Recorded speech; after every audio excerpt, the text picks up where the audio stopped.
والصلاة والسلام علیکہ یا سیدی یا رسول اللہ وعلی آلہ وصحبہ یا سیدی یا حبیب اللہ۔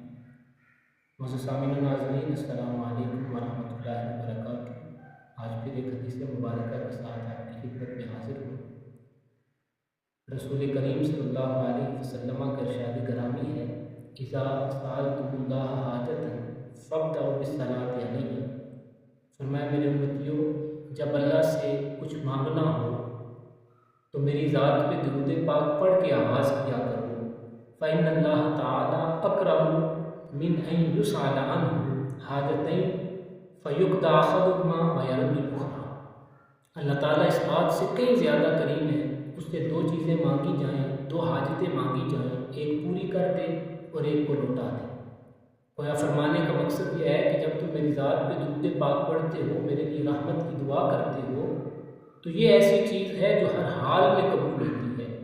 تو اگر اس کے ساتھ تم اپنے لیے بھی حاجت مانگو گے، اپنی بھی کوئی ضرورت مانگو گے، تو رب کائنات کبھی اسے رد نہیں کرے گا، تمہاری وہ ضرورت